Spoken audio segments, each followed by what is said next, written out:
আসসালামু আলাইকুম।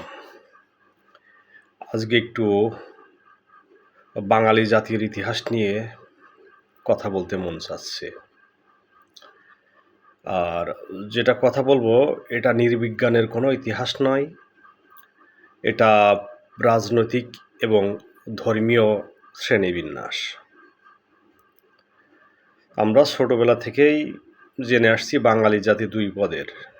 সেটা হচ্ছে বাংলাদেশের যখন জন্ম হলো ১৯৭১ সাল থেকে জেনে আসছি বাঙালি জাতি দুই পদের। একটা হচ্ছে ভারতের দালাল আর একটা হচ্ছে পাকিস্তানের রাজাকার। দেশ স্বাধীনতার পর থেকে বাঙালি জাতি দুইভাবেই বিভক্ত ছিল। বিগত ২৪ সাল পর্যন্ত ২০২৪ সাল ১৯৭১ সাল থেকে ২০২৪ সাল পর্যন্ত বাঙালি জাতি প্রধানত দুই পদের ছিল বা দুই জাতের ছিল, ভারতের দালাল, পাকিস্তানের রাজাকার। আমরা ছোটবেলা থেকে এটাই শুনে আসছি। কিন্তু ২৪ সালের ৫ই আগস্ট রাজনৈতিক প্রেক্ষাপট পরিবর্তনের পরে আরেকটি জাতির অভ্যুদয় ঘটল, সেটা হচ্ছে আমেরিকার এজেন্ট। আমরা ২৪ শেষে বাঙালি জাতিকে পেলাম তিন পদের: ভারতের দালাল, পাকিস্তানের রাজাকার, আমেরিকার এজেন্ট। এটার উপরে চলতেছিল। হঠাৎ করে ইরানে যুদ্ধ লাগলো।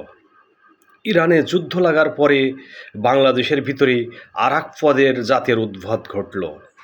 আর এক পদের জাতি, বাঙালি জাতির আবির্ভাব ঘটল, যেটা কারোর চিন্তাধারা বা কল্পনাতেও ছিল না। আমিও কখনো ভাবি নাই যে এই দুই পদের বাঙালি ২৪ এসে তিন পদের বাঙালি হলো। কিন্তু এই ২৬ এসে ইরান যুদ্ধকে কেন্দ্র করে দেখা যাচ্ছে যে আর এক জাতের বাঙালি আমাদের এই দেশে আছে, যেটা আমরা এতদিনও কেউই জানতাম না। সেটা হচ্ছে যে নেতানিয়াহু বাঙালি। এরা হচ্ছে নেতানিয়াহুর বংশধর বা জাতি। আমরা মুসলমান, ইরান মুসলমান, মুসলিম ভাই ভাই। কিন্তু এই জাতকে দেখা যাচ্ছে যে ইরানের বিপক্ষে ফতোয়া মারতেছে। ইরান মারতেছে মিসাইল, বাংলাদেশের এক জাতি আছে তারা ইরানের বিরুদ্ধে মারতেছে ফতোয়া।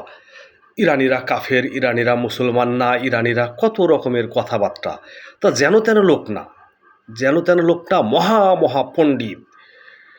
এদের ভিতরে আমার পছন্দের একজন আলেমও আছে, হুজুর আছে, তাকে আমি মহব্বত করি, ভালোবাসি, তার কথাবার্তা ভালো লাগে, আমার হৃদয়টা খান হয়ে গেল।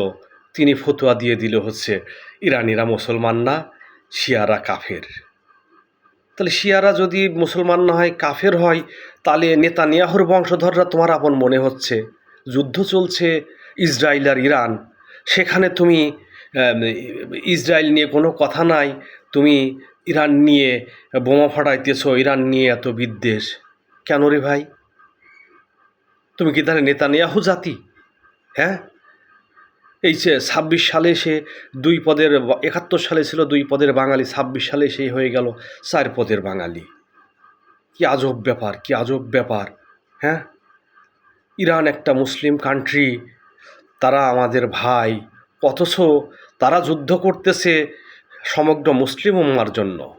ইরানের বিজয় হলে মুসলিম উম্মার বিজয় হবে, ইরানের পরাজয় হলে মুসলিম উম্মার পরাজয় ঘটবে। সেখানে বাংলাদেশের এক শ্রেণীর বিধর্মী হলেও মেনে নিতাম, কোনো আফসোস থাকতো না। কিন্তু মুসলমানদের ভিতরে বড় বড় আলেম, হুজুর, পণ্ডিত, তারা দেখি ভাই ইরানের বিপক্ষে কথা বলতেছে, ইরানের বিপক্ষে কত রকমের বোমা ফাটাইতেছে। অথচ নেতানিয়াহুর বিরুদ্ধে তাদের কোনো মন্তব্য নাই। পুরা পৃথিবীটা জ্বালায় ছারখার করে দিচ্ছে নেতানিয়াহু, সেটা নিয়ে কোনো তার নাই। পুরা মিডল ইস্টটা ধ্বংস করে দিল এই নেতানিয়াহু ও তার অনুসারীরা। এটা নিয়ে কোনোদিন এদের মুখে একটা কথা শুনলাম না। কিন্তু ইরান ২-৪টা মিসাইল মারতেছে, তার এগেনস্টে এরা ফতোয়ার পর ফতোয়া। আমি তো টেনশনে পড়ে গেছি যে এই এত শক্তিশালী ফতোয়া ইরানের মিসাইলকে ধ্বংস করে দিবে মনে হয়। খুব টেনশনে পড়ে গেছি। সবাই দোয়া করেন এই বাংলাদেশে নেতানিয়াহুর যে জাতি বা বংশ আছে, এদের ফতোয়ায় যেন ইরানের মিসাইল ধ্বংস না হয়ে যায়, তাহলে কিন্তু সর্বনাশ হয়ে যাবে। এদের ফতোয়ায় যদি ইরানের মিসাইল ধ্বংস হয়ে যায়, সর্বনাশ হয়ে যাবে। রোজা রমজানের দিন সবাই আল্লাহ তাআলার দরবারে দোয়া করেন, আল্লাহ তাআলা যেন ইরানকে বিজয় দান করে, ইরানকে রক্ষা করে। ইরান রক্ষা পেলে, ইরানের বিজয় হলেই মুসলিম উম্মার বিজয় হবে, মুসলমানের বিজয় হবে। এই আমি ইসরায়েল নিয়ে ইরানকে নিয়ে কোনো টেনশন নাই, কারণ নেতানিয়াহু ইরানের সাথে পারবে না। আমার ভয় লাগতেছে এই বাংলাদেশের নেতানিয়াহুর যে বংশধর আছে তারা যেভাবে ফতোয়া মারতেছে মিসাইলের বিপক্ষে, আমার খুব টেনশন হচ্ছে। ইরানের কি এই ফতোয়ার আঘাতেই পরাজয় ঘটে যায়? আমি সেটা নিয়ে খুব টেনশনে আছি। যাই হোক, সবাই দোয়া করেন আল্লাহ তাআলা যেন ইরানকে বিজয় দান করে। আর বাঙালি জাতি যে আরও কত পদের হবে বুঝতে পারতেছি না। ৭১ ছিল ২ পদের, ভারতের দালাল, পাকিস্তানের রাজাকার।